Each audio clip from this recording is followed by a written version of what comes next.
gusto niyang suportahan si Sara, wala tayong magawa. Yeah? Siya yun eh. So, actually, speaking nga o pagsuporta kay Sara, may pumasok ngayon mga kababayan na patungkol kay Isko. Mga kababayan, patungkol kay Isko na pinapasagot nga ito ng Comelec kasi si Isko po ay isa, no mga kababayan, isa po siya sa may issue ngayon na vote buying. Oo, isa siya, kabilang siya sa ano to, kabilang siya sa siyam.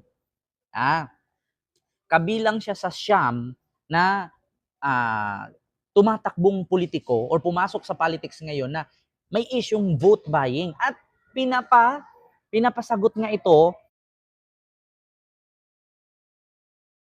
sa Comelec. Ito po, ayan, publiko na din ulit. Basahin natin. Over alleged vote buying incident. Ito ha mga kababayan.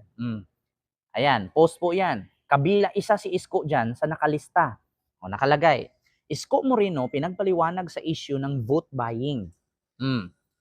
The Commission on Election or COMELEC confirmed Thursday that show cause order have been issued to Manila mayoral candidates Isko Moreno and Samuel Bersosa along with several other local candidates over alleged vote buying incident. So ano nga ba itong vote buying incident na to?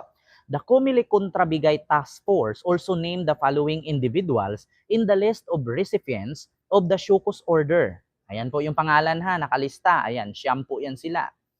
Una, Jerry Jose, Richard Co, Levito Baligod, Marilo Baligod, Julian Edward Emerson Cusiting, Ana Katrina Hernandez, Del Gonzalo Rigor Malapitan.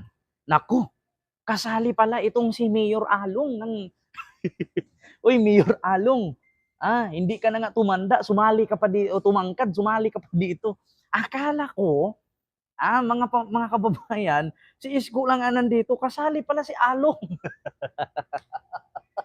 Naku, mapupuna ka na naman ni Mayor Trillanes nito. Mga kababayan. Andito si Along, akala ko sino tong Del Gonzalo Rigor Malapitan? Si Along to eh. Di ba? Si Along Malapitan yan. Naku, Along, magkikita kayo ni Isko doon. Mga malalakas pa naman kayo sa survey, tapos mga vote buying pala kayo. Dipuga ng mga lintian. Pinapatawag ang Comelec. Si Along, si Isko, si Sam Bersosa. Tragis ang tataas sa survey nito, mga to. Pero pinapatawag sa Comelec, vote buying daw kayo. Ay, nako, Mamilian Lariosa, maraming salamat po. Watching from California, Ma'am Mercedita Ruiz, silo po. Biruin nyo yan? Ito nakalagay Jerry Jose, member Sangguniang Bayan, vote buying, distributing live pigs. Namigay ng biik. Yung isa, namigay ng biik, itong si Jerry Jose. Yung isa, Richard Co, Governor Masbate, using emergency alert to broadcast names of candidates. Itong namigay ng biik, taga Nueva Vizcaya. Ito, Masbate, si Governor.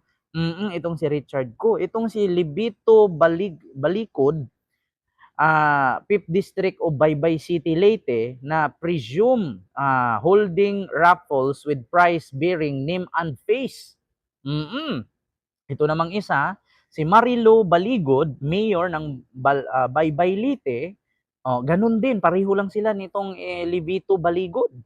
Itong si Julian Edward Emerson Cusiting, Sangguniang Bayan ng 3rd District, Quezon City, offer GCash of 500 pesos cash prize. Naku, dahil sa 500 pesos, di ba? Napapatawag kayo sa Comelec, putang ina. Huwag ka nang mamigay. Dahil sa 500 pesos sa GCash, napapatawag ka sa Comelec. Itong isa, si Francisco Dumagoso, mayor ng Manila, handing out 3,000 to public school teacher. Namimigay daw ng 3,000 si Yorme sa mga teacher. Itong isa naman, Samuel Bersusa o si Sam Bersusa. Ito nakalagay, Manila Mayoral, vote buying, giving goods with name SB. Noon pa naman yan, namigay talaga si Sam Bersusa ng mga spam. May spam, merong pansit canton, may itlog, may bigas. Meron kasi yan siyang bag na kulay orange na may nakalagay SB. Natural na yan ngayon, Diyos ko. Try mong tumakbong kandidato, wala ka ibigay. Tignan natin kung manalo ka, lolo. Kahit pa punuin mo yung EDSA ng puro tarpulin mukha ni Kibuloy, hindi mananalo hanggat hindi nagbigay. Bakit? Nakakabusog ba yung tarpulin? Try mo, tumakbo kang mayor. Punuin mo ng bawat kanto dyan sa Maynila ng puro tarpulin. Tignan natin kung iboto ka. Pera ibigay mo, wag tarpulin. Bakit? Hindi ka ibuboto ng tao. Literal yan. Ito, sunod. Si Ana Katrina Hernandez, Sangguniang Bayan, 4th District, Bulacan. Giving away dish racks, electric fan at bigas. Namigay ng electric fan, bigas at dish rack. Ito si Gonzalo Rigor Malapitan, si Along, yung bansot na mayor ng Caloocan. Giving out of 3,200 in Galino covered court. Namimigay ng 3,000. 200 plus, mas mataas-taas pala ito kaysa kay Isko. Si Isko kasi 3,000 eh. Itong kay Along, 3,200. Nako, ayan nga mga kababayan na pinapatawag sila. Ngayon, magtanong kayo, sinong ipagtanggol mo dyan, Kent? Ay, wala ko ipagtanggol dyan. May mga issue yan, di ba? Wala ko ipagtanggol dyan kasi madawit pa ako sa mga issue na yan. Sila, antayin nyo yung mga statement nila. Ito, nagbasa lang naman tayo, di ba? Bakit si Camille Villar hindi mo binanggit? Tapos na po, Benjamin Julian. DDS pa rin ikaw, Garcia, DDS ka rin ba? Sabi ni Likes TV. Huwag mo kong tanungin DDS kasi ganitong muka, DDS. Na putang inang mga DDS kayo. Diba? Wag yung sabihin na DDS ako kasi ayaw ko sa mga DDS kasi ang papangit ng mga DDS, mga bobo.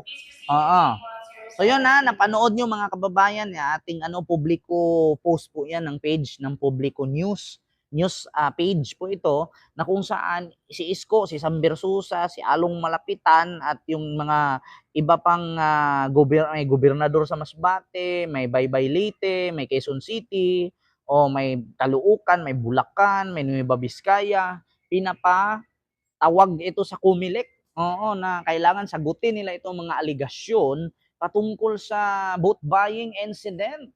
Ay, maraming salamat sa nagpalipad ha. Thank you so much. Hindi ko po babasa kasi malabo ang screen naka against the light. Yeah? So bukod dun mga kababayan ha, nako, nababasa na natin. Eto mga kababayan. Kung naalala ninyo, dito tayo kay Bongo. Mga kababayan, mayroong post ngayon ang People's Tonight page. Ito po yung, kung naalala ninyo ang People's Tonight, yan din po yung nag-post na kung saan, ito yung unang nag-post na meron daw warrant si Digong at huhulihin na daw. Sila po yung unang nag-post, no? Bukod sa People's Tonight, yung Impact Leadership, no? Impact Leadership, People's Tonight at Rappler, yan yung mga una na naglalabas ng mga balita. Ngayon nakalagay, top 1 ka pero wala kang performance.